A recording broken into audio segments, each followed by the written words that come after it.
That movie sucked. I kind of liked it. Movie Night Crew Network. Harry stood there, paralyzed, not knowing what to do or who to believe. He glanced around at Ron and Hermione. Ron looked just as confused as he did, still fighting to keep hold of the struggling Scabbers. Hermione, however, took an uncertain step towards Snape and said, in a very breathless voice, "Professor Snape, it wouldn't hurt to hear what they've got to say, would it?"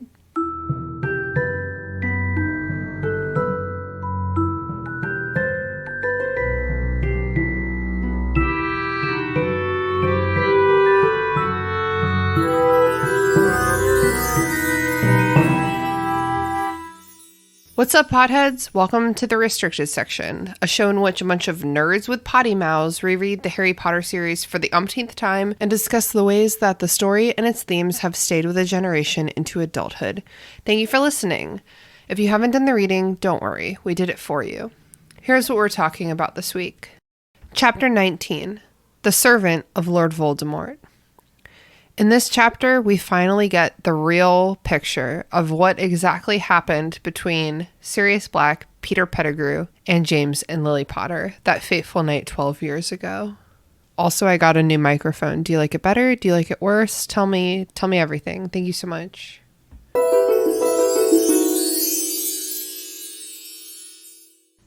Welcome to the Restricted Section. It's me, your host, Christina. I'm joined today by the lovely Brooke.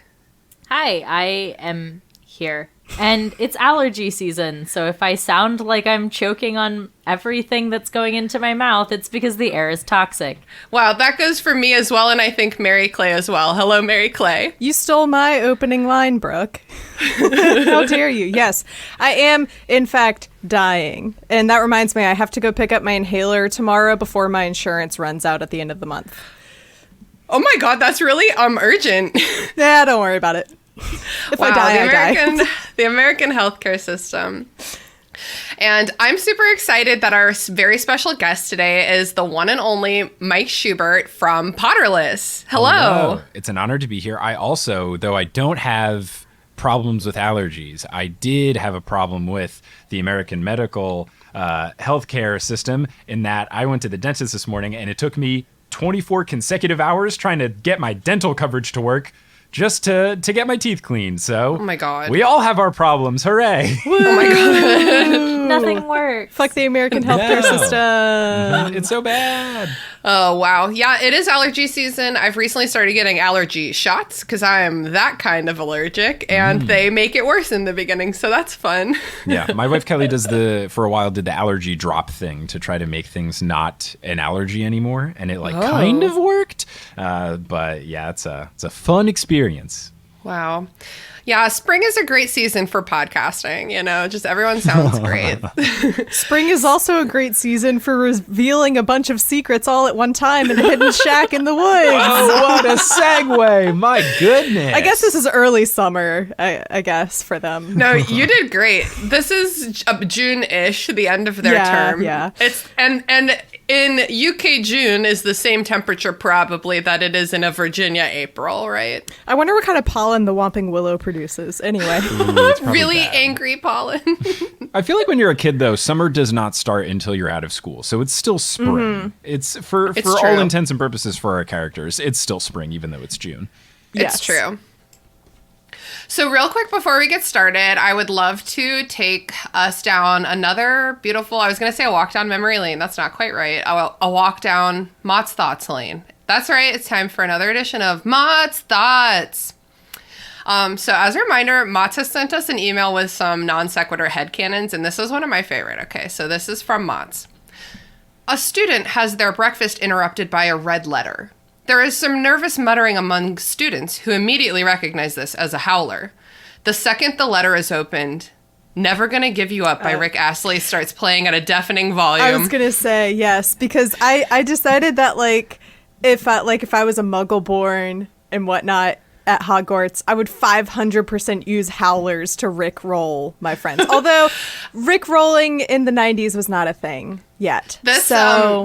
It is worth noting that Mott's ends this with a parenthetical. This is how I picture Mary Clay as a parent, by the way. You're kidding. Oh my god! That's so perfect and so accurate. Oh, that's so I great. wish they would make as like a piece of merch for the world of Harry Potter a howler-shaped thing that you could just record whatever you wanted in it, and it would just, you know, like singing birthday cards, except that it would be a horrible howler. It would just be screaming. Well, I guess I'm pretty sure they make like audio activated birthday cards that you can record your voice in. So yeah, that's true. So I guess you could just go out, buy one of those, and then maybe get super creative and and you know, make it up to look like a howler. Whoever owns the merchandising rights, give me a howler birthday card. I want a recordable howler birthday card. Okay, well, my birthday happens to be before Brooke's birthday, so just do with that information what you wish. And as always, thank you so much, Mott's, for your beautiful headcanons. We love them so much. And wonderful. So today we're talking about Chapter 19 of The Prisoner of Azkaban, The Servant of Lord Voldemort. Ooh. Hint, it's not who you think it is if you've never read this book before.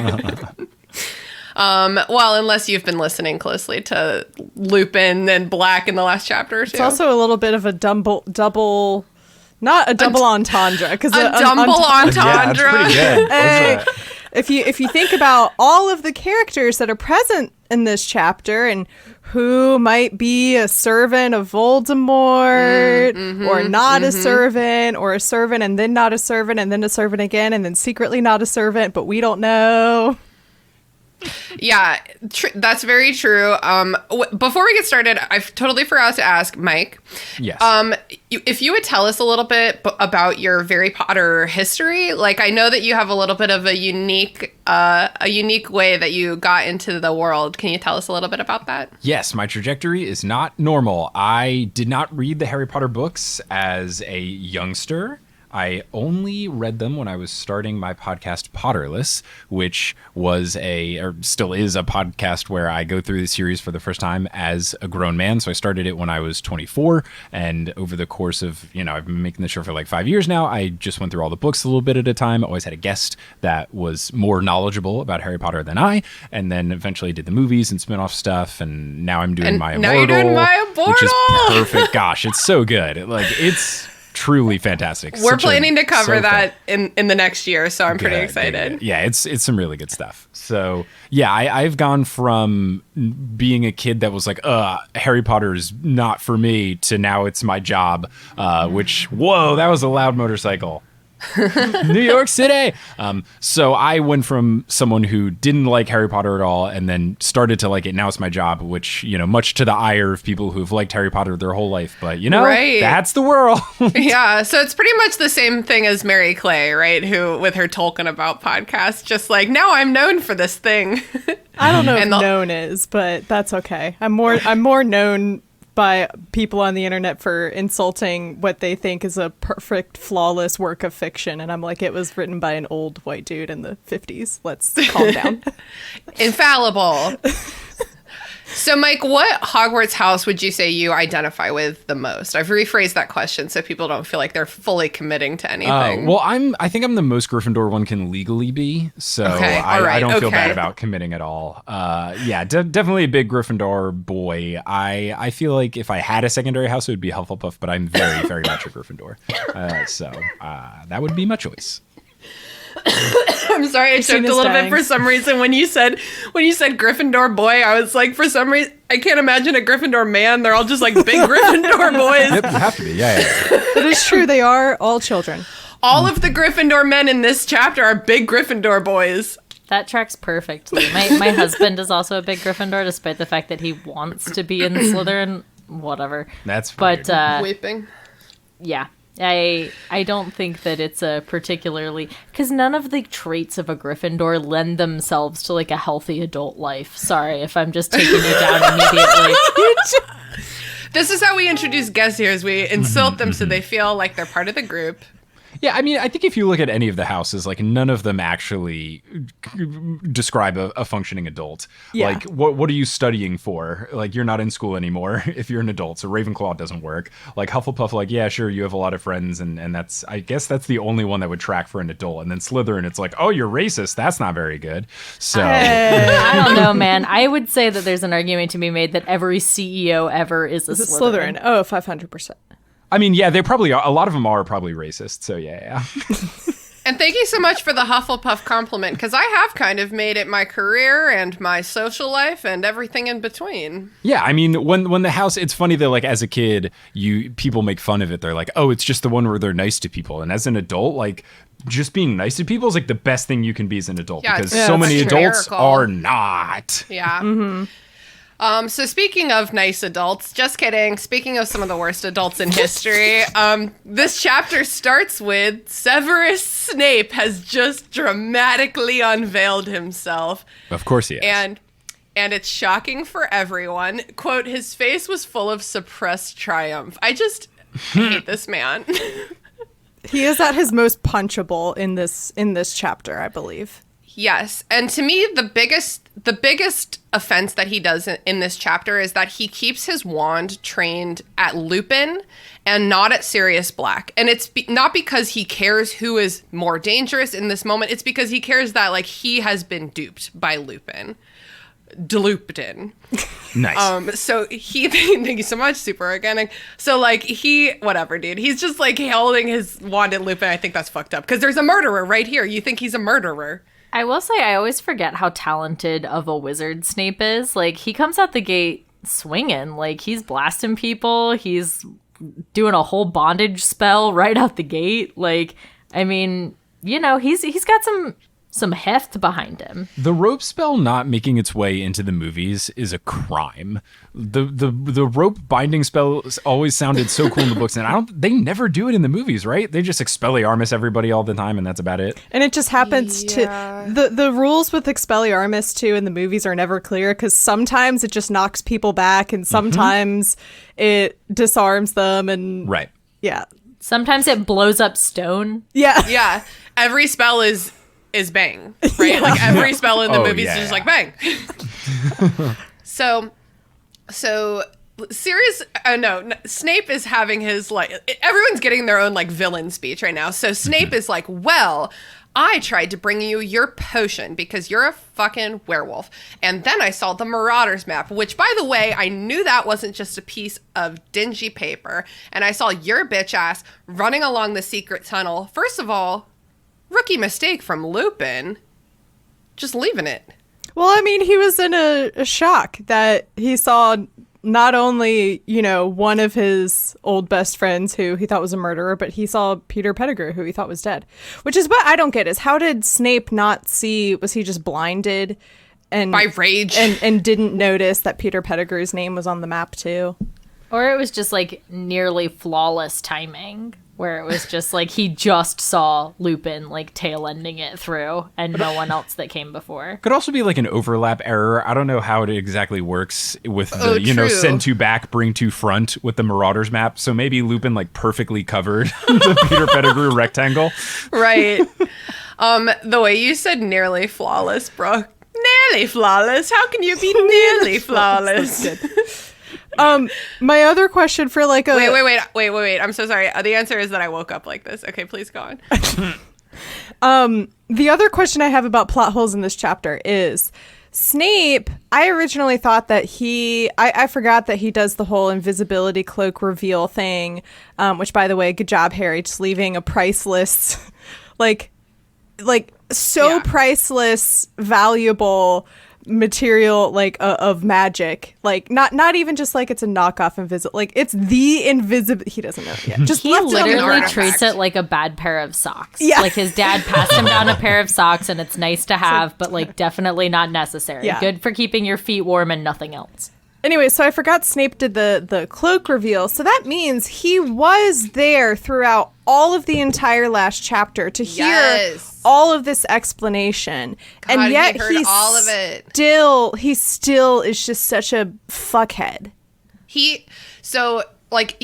just like not even remotely interested in the story he just heard. He's not interested in having a conversation with any of these individuals who are trying to like reason with him. He's only here for revenge. Metals can be melted by the heat of revenge. It's revenge, and it's best served cold. And Lupin asks, is a schoolboy grudge worth putting an innocent man back inside Azkaban? And Snape's like, yes. Yes. Snape is like, Snape, for sure. who's like 36, is like, yeah, I'm still not over it. Yeah, Yes. and he also yells at Hermione and calls her stupid girl, just like again adding to the column of like terrible things adult Snape does. I forgot that he did that because I always have my laundry list of things to tell people when they, for some reason, try to defend Snape. And I usually point to the Snape Hermione tooth thing. But I forgot about him calling her a stupid girl, which is like, you're a teacher at a school. Like, come on. Well, and it's funny because calling Hermione a stupid girl is Right. like,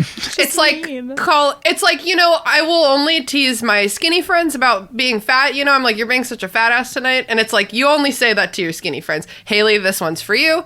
You eat so much sugar. So yeah, it's just like, well, dude, like that's not me, you know, like that's just not me. I mean, he also comes after Harry here as well. Like, he doesn't kind of leave any stone unturned. And I guess I just am shocked that they ever go back to a somewhat normal teacher-student relationship. Yes. I have the exact same note. Well, to me, it's when Harry screams at Snape that Snape is pathetic. Yes. The notion... So good. It is so good and probably very cathartic for Harry, but the notion that Snape can ever put that away long enough to even teach a single fucking lesson, I don't believe it. If I was a grown 36 whatever age-year-old man and one of my students who was 13 years old called me pathetic, I would never recover. Are you kidding? Like, that's some of the middle more schoolers are so unbelievable. mean. But like, that is... I mean, it's been a long time since I've been in middle school, but like 7th grade was the worst year of my life. And that is when you're 13, right? Or is that... yeah, like 7th, 8th grade. Yeah. Yes. Grade, yeah. So like, I don't feel like any of the insults people threw at me were particularly biting. It was just like mean things happened to me. But for someone to tell an adult that they're pathetic, like that would destroy me. It's funny that you say that because I've always said that middle school was the best time of my life. That's when I was the most funny. I was the funny. Good When for I was a you. strong 13, I was so fucking funny, dude. I'll never be as funny as I was then. I You just guys don't have no trust idea. that, and I don't know. You've not introduced me to enough of your middle school friends to corroborate that story. Okay, well, I'll have a party. I'll have a party of Christina's middle Just school inviting friends who all are of- fine now. yeah. They're all fine. Just go through the yearbook, pull out, remember when we used to have like literal physical like phone directories for the school? Oh yeah, so I can call everyone's mom. Yeah. who's still living at the same house. Yeah. Another thing that I noticed in this chapter, since we were just talking about like Snape and Harry and everything, is that this is really the chapter where their relationship shifts from like Snape is a mean teacher and Harry doesn't like him because he is a mean teacher and everything. This really shifts from like, this is personal now and I will never like get over the fact that you're a terrible person. Not just because you're an awful teacher, but because you have done XYZ things to me personally or to the people I care about. I hate you like my father before me. Yeah. Yeah, so Snape makes it clear that he has no interest in bringing Sirius Black back to the school so that he can go back to Azkaban. He's taking Sirius Black directly to the Dementors so he can have the Dementors kiss. So the stakes get raised considerably because if Snape's like, let's just go back to the school, it's like, cool, let's just go back to the school. As soon as Dumbledore's here, he'll let us all say our piece because he loves that shit and we'll figure it out. But like, no, he's not going to let them get that far, so it escalates. So Harry disarms Snape. They accidentally triple disarm. Yeah. This is Yes. the triple Yes. Expelliarmus. Yes, exactly. And- so they accidentally knock him out. This is one of those scenarios where like people that actually know fighting in the human body get pissy in movies when people get knocked out for substantial periods of time because like that's not okay for your brain. And this is one of those instances where Snape is out cold for Good. like He's bleeding. 20 minutes and he's bleeding from the back of the head. Like It's fine, dude. he would wake up a vegetable. And then it's even funnier in the next chapter too, because he I won't spoil anything, but his head All trauma. spoilers all the time. His head trauma continues in the Yeah. next chapter. Mike, our podcast tagline is the opposite of yours, where it is all spoilers all the time. Gotcha. Yeah. No, it's all good. It's all good. Yeah, no, they definitely treat him. Oh, the quote from the end of the chapter is, quote, like a grotesque puppet. So that's chilling. Yeah, so he's knocked out. I bet that feels really good for Harry to have accidentally, for all, I think Ron and Hermione are kind of not feeling the same like rage as Harry right now. I love the chaotic energy of the trio, the golden trio, where they all just, without consulting one another, were just like, Expelliarmus! And then they're like, oh, I didn't realize you all... Well, nothing to do about it. What surprises me is that they never used that as a strategy going forward. It would have been cool if, like, at some other fight, like in book 5 in the Ministry, they're like, "Hey, remember that time we all did Expelliarmus and Snape went flying across the room? Let's just keep all triple Expelliarmusing every Death Eater." Like, it would have been cool if they brought that into the repertoire. They're not here to learn. They're Gryffindors. They're here to attack. What's my catchphrase, everyone? There's a reason they're not in Ravenclaw. Wow, it's so true. That kind of sounds like a video game mechanic where you're playing with your friends and it's like, we all have to disarm them at the same time. And it's like, God damn it, Ryan, you're not getting it. You have to do it at the same time as us. It's my youngest brother's name. That's why I used him in my example. So basically, Harry challenges Black and Lupin he's like, I don't believe you, but I just knocked out this teacher to give us more time for you to convince me. I would like to be convinced, please. Please make me believe this was worth it. Yeah, because Hermione is muttering under her breath, we attacked a teacher, we attacked a teacher. Well, and it's like, you know, the alternative to Black telling the truth is that Snape was there to save them and they knocked him out, right? Like, oh, shit, like that's the alternative. So Sirius Black produces this newspaper clipping of the Weasleys from their vacation in Egypt. And he explains, I knew that this rat was Peter Pettigrew because he's missing a toe. And also, Crookshanks, that's my boy. He also says that rat doesn't smell like a rat. And also, he also knew that I wasn't a real dog. So I've worked really hard to earn his trust. And basically, you should trust me, right? Because I earned this cat's trust. Sirius literally comes in hot with a, like, CSI style enhance. He's like, take this picture, enhance. Notice the toes. Yeah, I mean, I don't know what kind of quality. I guess because it's like the moving pictures thing that they have in the newspaper. Like, no, I don't. How believe it. Zoomed in? I don't believe can it. You tell? Freaking Scabbers is doing like a flirty finger wave in the picture. Because not only is this is in the 90s. Think about what even our Muggle camera quality was like in the 90s, okay? Right. Think about what the wizard equivalent of that is. I don't know what their technology is, whatever. And then not only that, but it's in a newspaper. And at this point, the newspaper is super crumpled and worn down, too. How? I don't believe for what... This is truly the part where I'm like, sorry, JK, you lost me. I don't believe for 1 second that because it's not like a zoomed-in shot of just Ron with his pet rat on his shoulder. It's the whole family, right? Yeah, although it would be really cute if it was... in one photo. When you guys were seniors in high school and you were taking your senior pictures, were you allowed to bring an accessory? Oh, no, I wish. I was allowed to bring multiple accessories to go with multiple outfit changes. You got 3. Whoa. Okay, so that's private school action.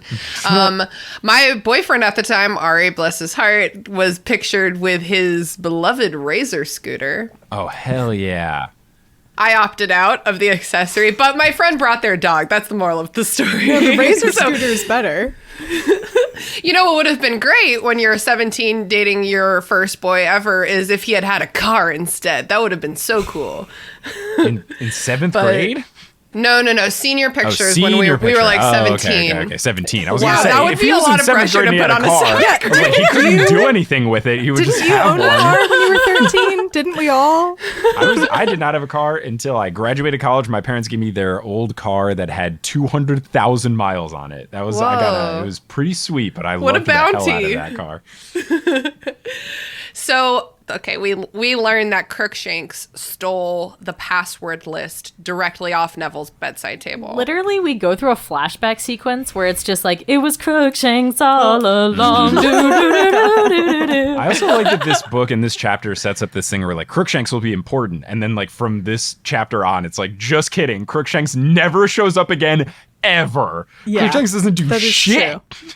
Do they even have any, I mean, I'm sure I will find out when I read Goblet of Fire, if there are like even any passing mentions of like Hermione brought her cat to school again. He does literally appear again, but he doesn't do anything. Right. It's almost like you're a D&D campaign and you like forget you have one of those items. You're Yes. like JK writing it was like, I keep forgetting to use the cat. Like, just didn't use it ever. Mike, I was listening to the Potterless episode today that covered this chapter. Just so I could I should have done that. It was pretty good homework. Not all of us can be Ravenclaws. Just kidding. I'm also not a Ravenclaw. But you said something that made me laugh about this chapter that I would like to repeat at this time. You said that this whole chapter is like the end of Reservoir Dogs when they're all just holding each other at gunpoint, but the guns are plot twists. Yeah, it's true. Yeah. This is the better version of what JK tried to do in the big reveal scene in Crimes of Grindelwald, where everybody starts plot twisting at each other. Because in this chapter, it actually works and is well done. Whereas in Crimes of Grindelwald, someone just monologues and then Lita Lestrange goes, actually, everything you just said is incorrect. My turn. So this is the much better version of that. What even happened in that movie? I still haven't. We're not gonna go into it. We're not gonna start talking about Lita fucking Lestrange. I was similarly getting like mad Clue vibes from this. Ooh, yeah, Clue. Yeah. Like the end That's of way Clue, better. where it's just like a bunch of people being like, but what would the murder weapon be? Yeah. Imagine instead of Lupin, it's Tim Curry. Yes. Adding He would up the play that bullets character. or whatever. Yeah. Wow. 1 plus I would 1 take a plus Lupin 2 Tim plus Curry 1 all plus day. 2. I would too. I think I would be less attracted to him because Tim Curry is I love the spirit, not my type, you know. But like, yeah, I would fully support a Tim Curry Lupin. The thing about Crookshanks taking the password list. This was something that 2 chapters ago for our chapter discussion, Christina, I think you were saying that like this is the part of the story where like questions are being answered that you didn't even think to ask, and like that this is definitely one of them where like you never like I never questioned reading it for the first time that like, oh, Neville lost the list of passwords. You never question it. But then when he says Crookshanks stole it, you're like, oh my God. Yeah. So I think that is part of like J.K. Rowling, that bitch. She really did craft these first few books so delicately. That's what pisses me off. There comes a time in every super successful author's career where you can tell when it happens, their editors stop trying, right? And so for J.K. That's book Rowling, 5, baby. It was 5. And yeah, for George R. R. Martin, we can talk about that later. There was definitely a time when he stops being edited. For Tolkien Stephen King, never had an editor. Tolkien never had an. Where's the Hobbit milk, Jacob?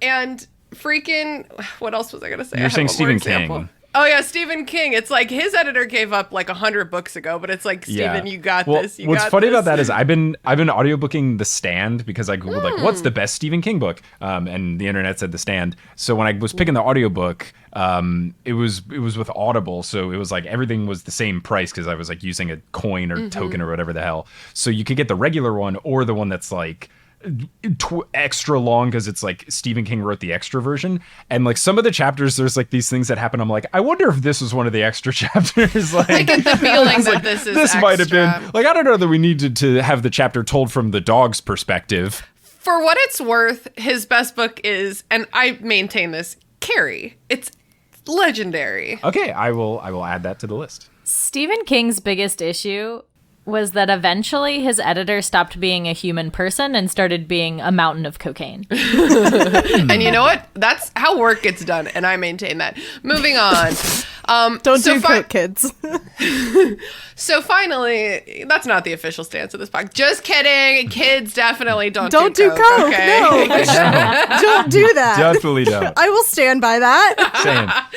Same. So finally it becomes apparent to Ron, you know, like 5 chapters after it became apparent to everyone else, that the way to resolve this is to just hand over Scabbers for 5 fucking seconds, okay? So he hands Scabbers over to Lupin. Lupin holds the rat tightly. At no point does Lupin unhand the rat. There is always a hand grasping the rat so he doesn't run away. I'm mad at the movie, whatever. So together, I was like, why are you emphasizing this? Jeez. Because they're like, let's do target. I get it, yeah. Whatever.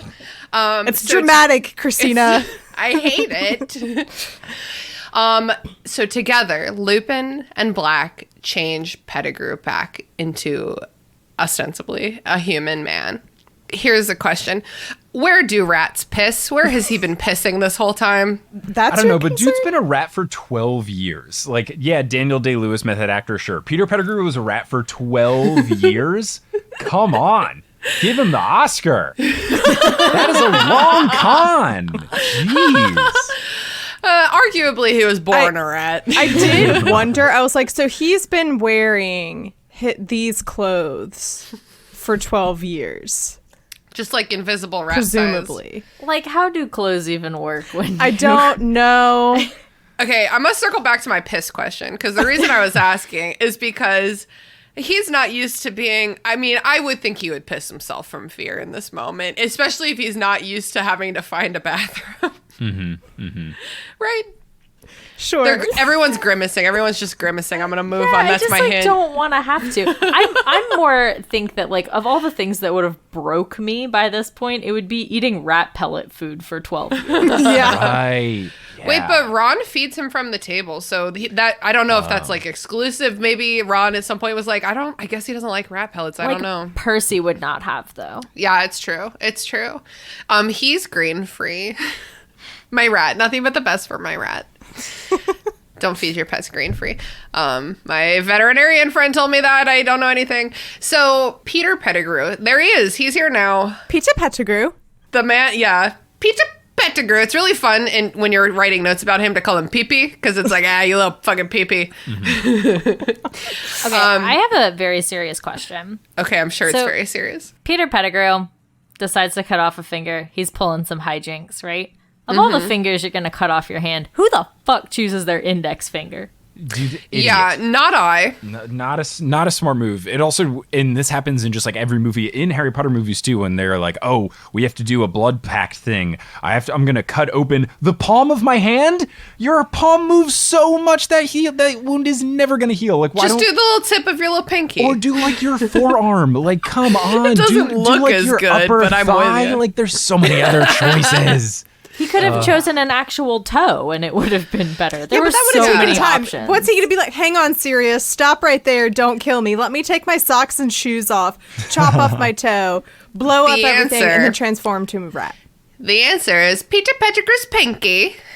That's the answer. You don't need that digit. He doesn't need the pinky. He should have gone for the pinky. I guess Never the index finger. the only defense of the index finger is that maybe it becomes more believable that he wouldn't cut off his finger, because then the wizard cops, who are terrible, like the fact that the wizard cops don't just use time turners to solve all their crimes is ridiculous. Oh my God. Like maybe the Aurors were like, well, no one's gonna cut off their finger. Like, who would choose the index finger? Only a buffoon. So Yeah. maybe that was Well, maybe that he was is the a Plot reasoning. twist. He is. Yeah. He is a Yeah. If you wanted to double down on that line of logic, like go for the fucking thumb, dude. Go for the whole hand. Send the middle finger to send a message. Like, if you're really delivering the FU to Sirius, like, deliver the FU to Sirius. I'm trying to remember in the movie, but I feel like in the movie they show him where he doesn't have it's like one of his middle fingers, like his ring or his middle finger, but it's not even the whole one that's missing. It still has like the Right. stub. Oh, and I'm just like, that's even more difficult to like in the moment be like, hang on, I need to strategically cut off my, I don't know. I'm trying to create a fingerscape here. Can you just give me a minute? Like, So this is kind of like the moment that everything changes, right? Because the kids Like, oh can't shit, help you but right. believe. Yeah, like it's like, wow, this is evidence. Like, yeah, this is definitely evidence right here. So Peter Pettigrew maintains his innocence, obviously, and he claims that Sirius Black is there to kill him from like revenge. Which, wait, he is, but not for the reasons you think. And then he like insists that Sirius Black is a dark wizard with dark magic skills, because otherwise how could he have gotten out of Azkaban? Black speculates that Pettigrew has been hiding not from him, but from Voldemort's other supporters, who feel that he like maybe intentionally led Voldemort into this trap, which is something I asked a couple questions ago, so here's my freaking answer. So next to Hermione, like so timidly, is like, Professor Lupin, can I ask a question? Like they're in class. It's adorable. I love the way that Hermione acts under pressure, dude. She's really not good at it. And I think that that's like such especially in the beginning. And I think that's such an important part of her character is that she's like, oh God, I don't know what's happening. I have something to say. And then Lupin courteously grants her the question. It's like just like class. So she's like, well, if Peter Pettigrew like did all this, then why did he never hurt Harry when they were like sleeping together in the same room all these years? Because he's a little pussy ass bitch. That is the answer. Yeah. Yes. Yeah. It's because how could that benefit him? It's like he never hated Harry. He never hated anybody. He just wanted to be protected by the biggest fish in the pond, aka Voldemort. Like, if you were going to integrate yourself as a rat for protection, I don't know, pick someone whose family has more sway and more money to feed you. Yeah, steaks go to with. the Malfoys or something. Yeah. Because also, if he's, like, trying to keep an eye out for, like, whispers of Voldemort returning, yeah, like, the Malfoys would be a better choice. They're going to know way sooner. Yeah, but the Malfoys aren't going to have a pet rat. Like, they've got not an gonna care for albino him. peacock. Like, they're not going to have a rat. God. They're like, oh, this pet doesn't match our aesthetic. Like, they're not gonna You're roll a rat, okay? I'm an albino peacock, okay? That's the difference. Two between us. different classes here. Yeah. Yeah, I do think that like living at the Burrow was probably like very word for a rat, you know, just like crumbs everywhere, like nice mom, snuggly stuff. You're not the creepiest thing in this house because there's like a ghoul and like gnomes. Percy, and stuff. yeah. Too many kids for anyone to ever be like, why is this rat like this? You know, it's like we don't have time. Yeah, isn't Why it do we have a weird? 12-year-old rat? I was Yeah, gonna how say, is it what's the possible? lifespan?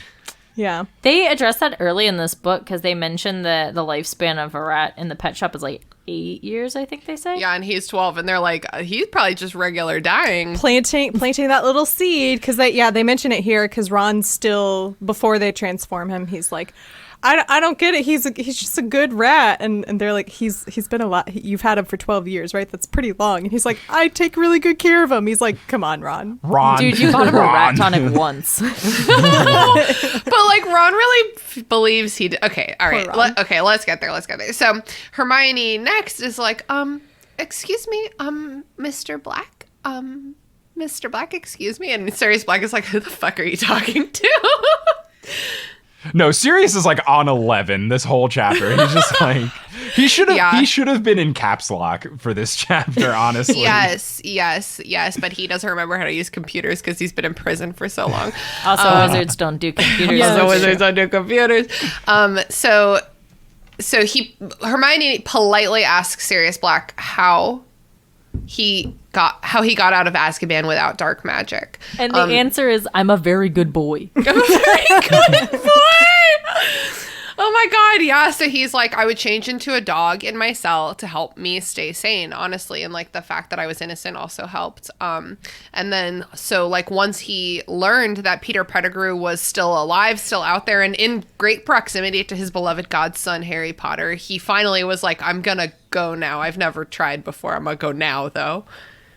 And I need to know what the layout of Azkaban is, because even if he as a dog can sneak through the bars, sure, but how does dog get out the front door? Like, I don't know. There was a dog door. Yeah, no one questioned it. there was a dog door. Next I don't question. know. Did he Well, like? and then how far out in the ocean is it? I was He's like, just and then I just gonna like say, doggy He's a paddled my good way boy. home. It's just like you said. He's a good boy. Do the books ever say that Azkaban is in the ocean, or is that just a movie thing? Because I don't ever remember reading that. He says he swam. He swam. Okay. I think it is canon in the Black Sea. All right. Are dogs better at swimming than humans, or just cuter at it? I don't know. Michael Phelps looks pretty cute when he's... I mean, a doggy paddle is a very like, it's a high energy, like low output form Inefficient. of swimming. Like no one chooses. But that's the only doggy because paddle. when we do it, we're doing it with our front limbs. I'm sure it's a lot easier when you have all... Like, have you ever tried to use all four of your limbs to doggy paddle? Our proportions make that very hard. But an actual dog doing doggy paddle... I don't know. The only dog I've owned in recent years is a pug, and they don't swim well.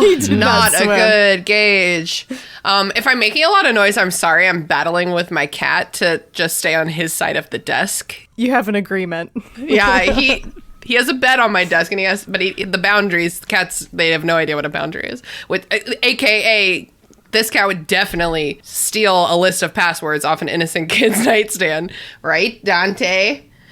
So basically, it all comes down to Sirius Black turns to Harry Potter and begs him to believe that he never would have brought harm to James and Lily Potter. I don't know if we talked about it at all, but it brings up that Sirius was not the secret keeper. Right. And they changed it at the last minute to Peter. And that's why Sirius was all cryptic in the, 2 chapters ago, being like, yes, I did kill them. And it's like, no, you didn't, Sirius. You're just complicating matters. The opposite of what you should be saying at this That's time. not what happened. You're just making things more confusing. I did not kill them. I would love to talk to you about the guilt I have related to their death, but I certainly did not kill them. So is like what he needs to be saying. That's why he said that, is because at the last minute he decided that Peter should be the secret keeper because he suspected Lupin was the spy. Right, and yes. It was all terrible. The end.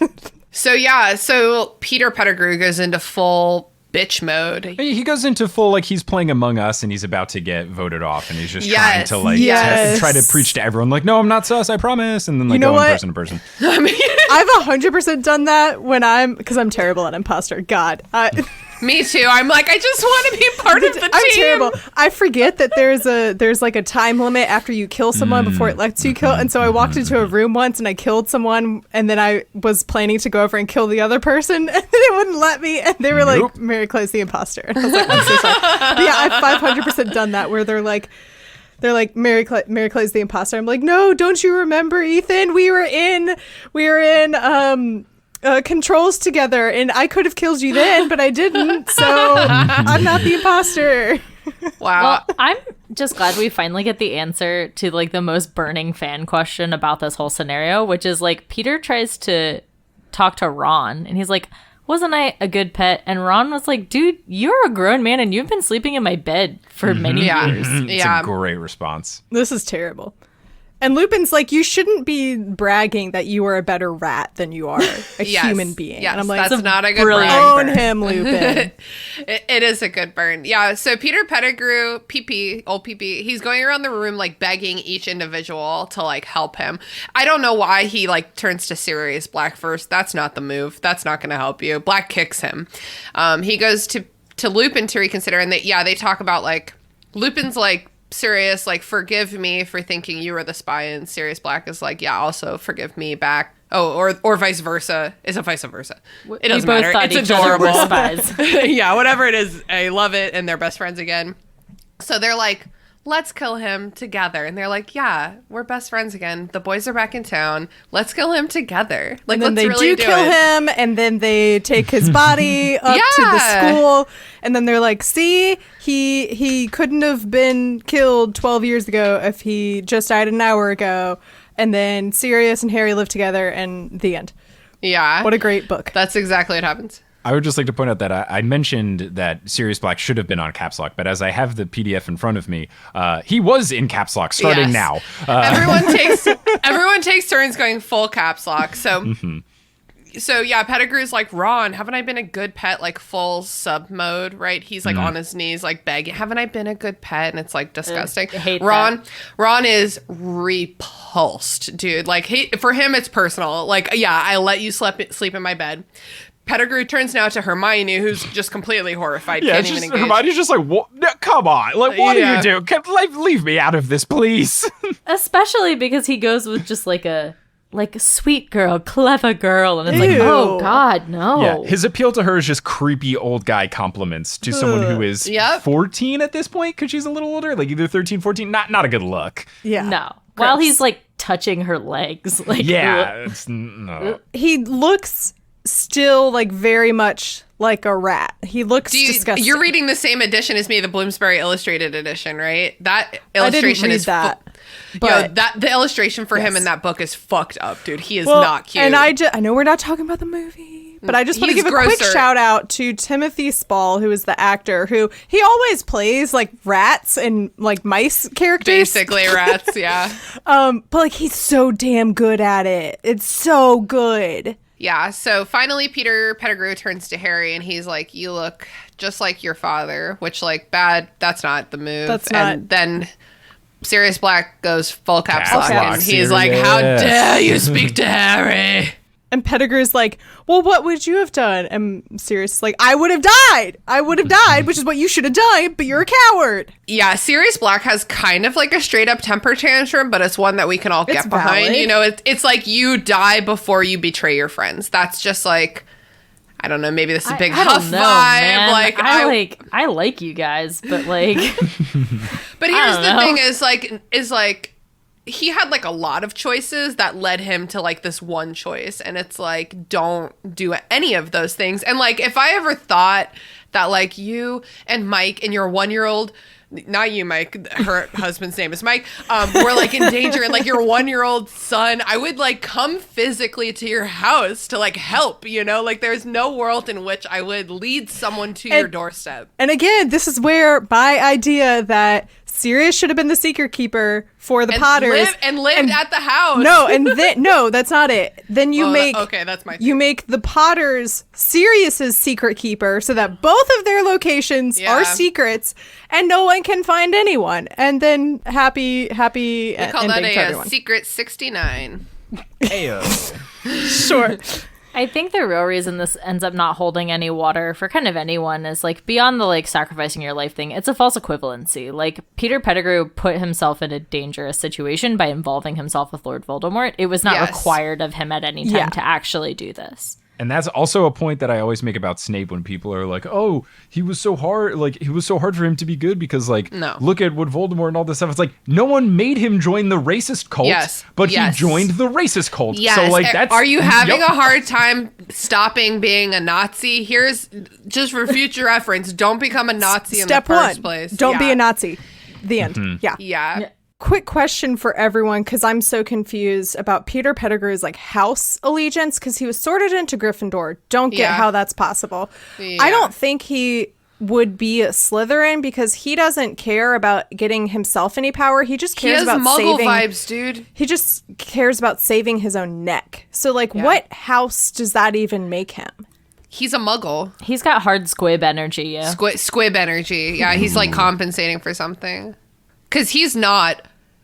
We will not take him. When they say Hufflepuff will take the rest, that's a lie. He But is not not you, a Peter.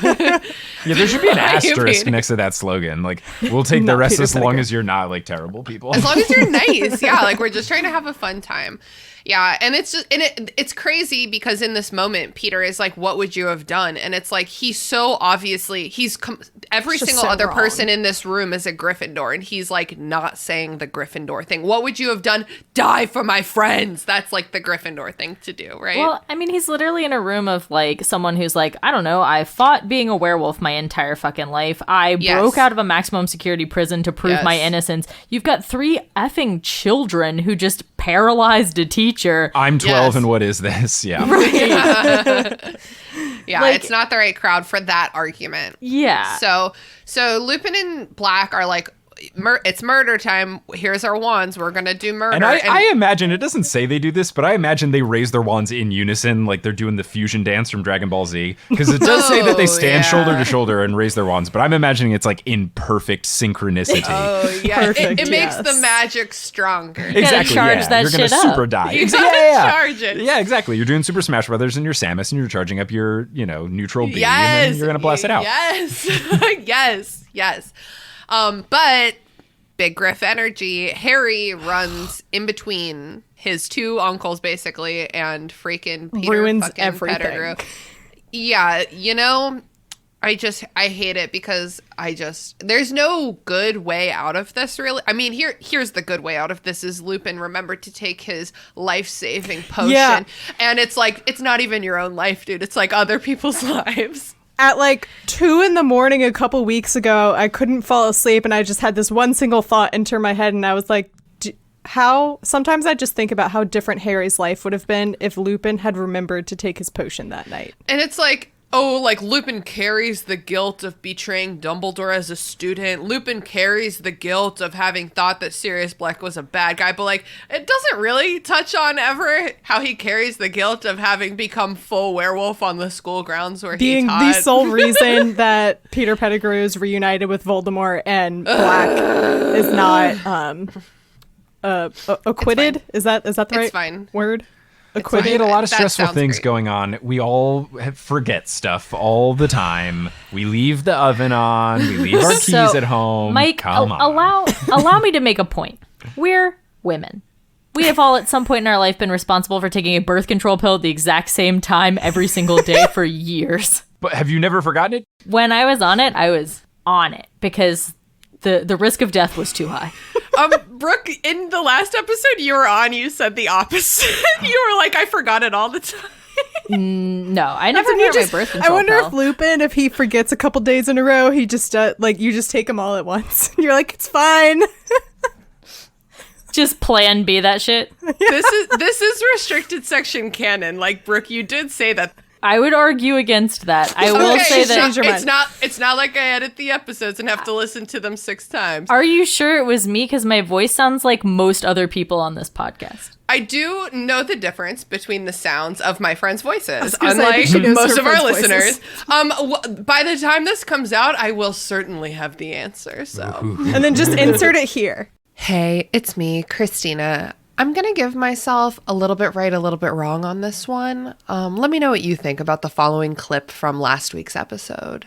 Back when I was taking like birth control pills, I could barely, man. Like my ability, I tried to start taking vitamins every morning. I have had the bottle of vitamins now for 4 months. The 130-month supply bottle of vitamins. Because I can't remember. Yep, that's okay. No matter what it says, that's okay. So, basically, Harry's like, I don't think my dad would want his 2 best friends to become murderers for the It's likes like, of aw. old PP over here. Oh, and that's so sweet. It's Get true, over it. but it's like, yes. And Sirius Black is like, oh, well, you're the only person who has the right to decide that, which, like, I disagree. I think yeah, Sirius I Black think has Sirius every has right the to most weigh in right. on that conversation. But this is also probably the best choice for legal reasons to not do murder. It's hard to prove anything. Well, I guess if you have a body, though, whatever, dude. We'll talk that's about what I'm saying. went wrong. That's what happens in a Harry Potter sequel. The musical is they just fling a dummy on stage and they're like, "This is Peter Pettigrew's body. He clearly died like 12 hours ago instead of 12 years ago." Right, yes. So they get ready to go to the castle. I'm going to read my notes verbatim right now. They get ready to go up to the castle. Lupin binds Pettigrew. They all decide together that if Pettigrew transforms, they will kill him. Ugh, no. Please, I wish this wasn't happening. Please just kill him. Please, dear God, commit a murder. Just murder. Like, reading this chapter, it's like, no, they're making the same mistake again.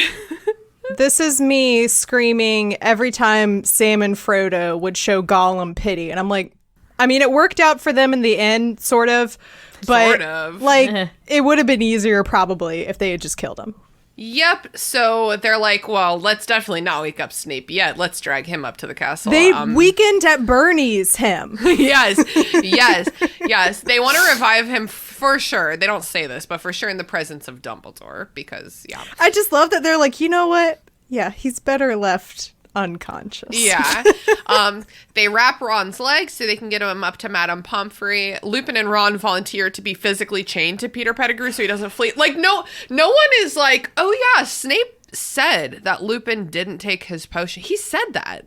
Like, no one ever does anything without information. A after lot's it. happened since then, Christina. We chose On the Verge werewolf and the kid with a broken leg to be the 2 escorts. Whatever. Like, they are such liabilities. So the chapter ends with, and Crookshanks, quote, bottle brush tail held jauntily high, unquote, leads the way out of the room and ostensibly into the tunnel. Into the unknown. Yes. Y'all know I learned the word ostensibly recently, so I have to say it a lot.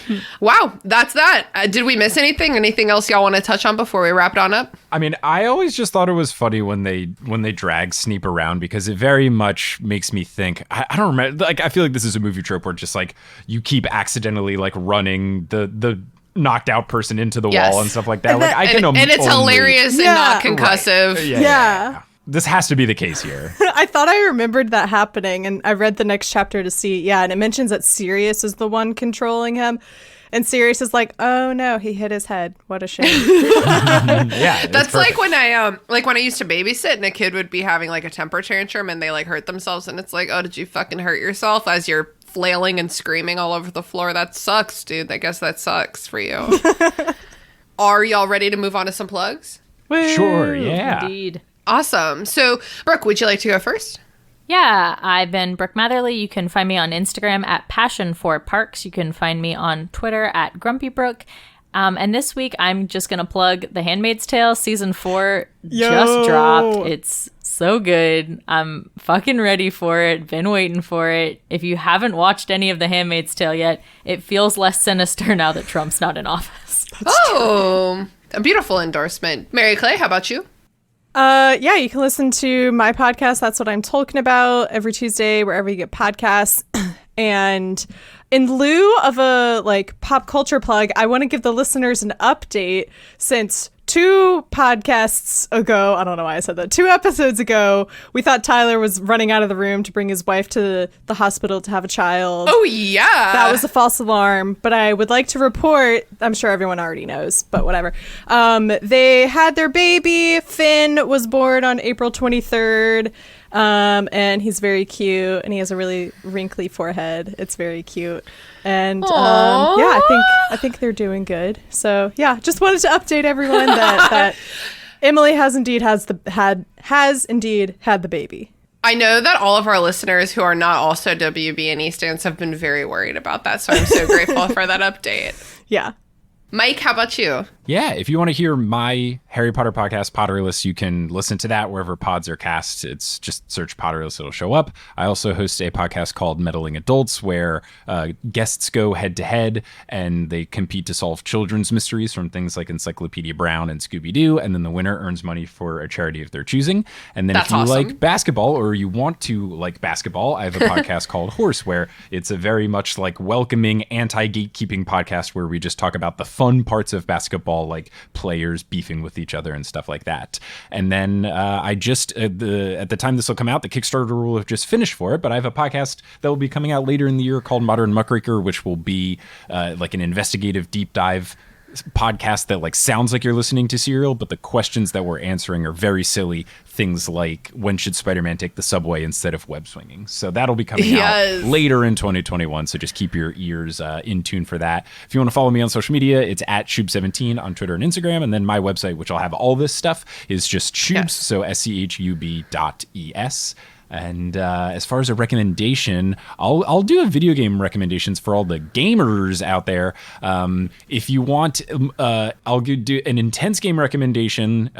Is I would go with Hades. Has been very, very fun. It's very nice, So Greek mythology frustrating. based. It's absolutely wonderful, very addicting. But if you want something chill and sillier and funnier, Katamari Damashi, they made a remaster of it for PS4 called Katamari Damacy Reroll, and that is a game where you just like roll up trash and then various items to replace the stars in the cosmos, and it's just a beautifully ridiculous Japanese game that I cannot recommend enough. And the soundtrack slaps, and it's very silly and very like cathartic just to roll up things in the world as your ball of stuff gets bigger and bigger, and you go from being able to roll up like erasers to alarm clocks to eventually full buildings. So it's a very, very good game. Awesome. I feel like I've played a similar game before called Hole, where it's like you're a hole and you just like eat a whole city, slowly Oh. becoming like a bigger hole. Oh, interesting. Okay, yeah, it's super fun.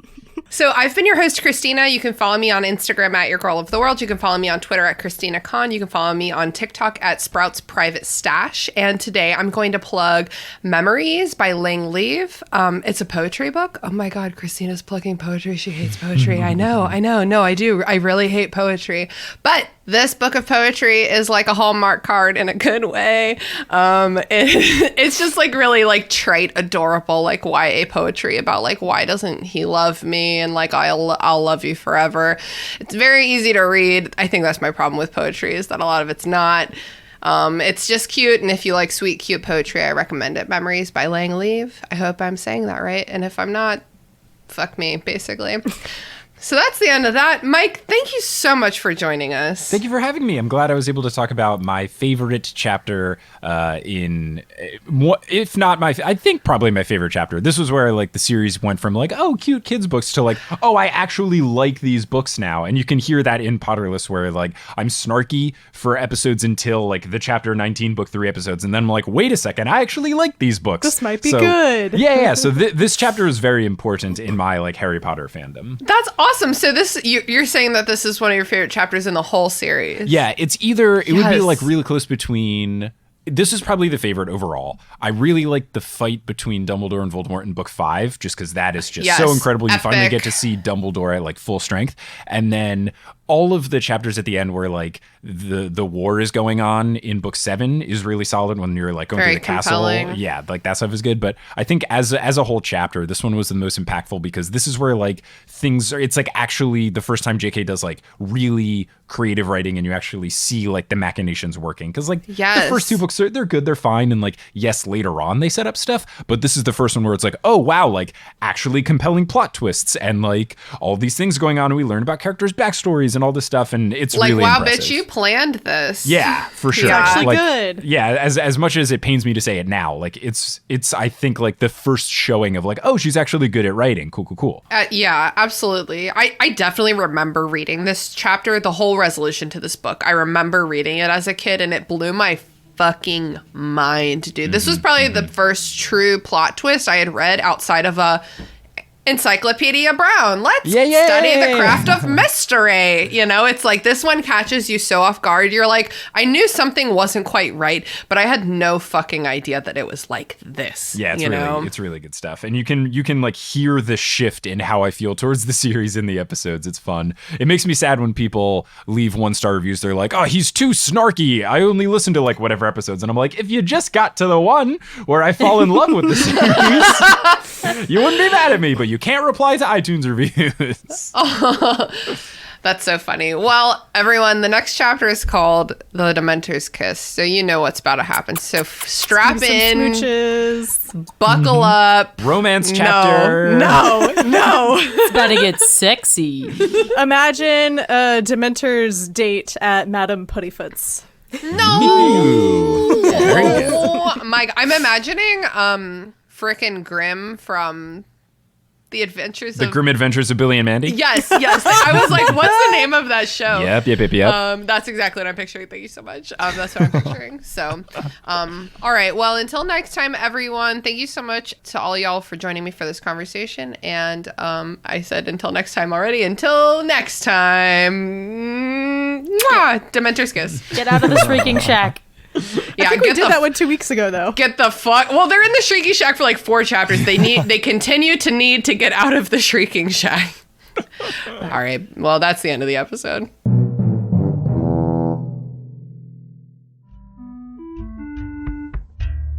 Listen, we didn't want to be half-bloods. If you're listening to this because you think you might be one, our advice: stop listening to this podcast right now. Percy Jackson had the right idea when he told people to stop reading the books detailing his adventures as a half-blood.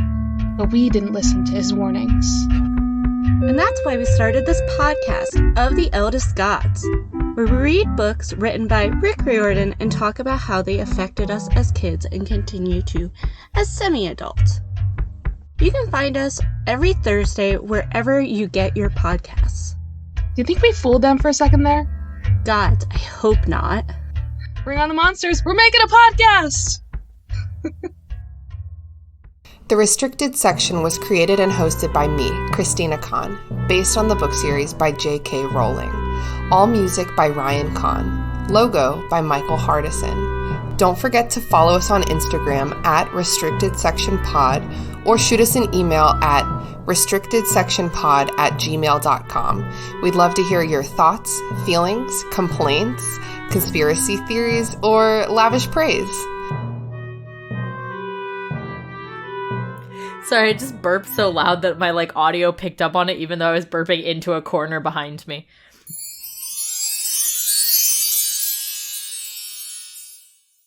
That movie sucked. I kind of liked it. Movie Night Crew Network.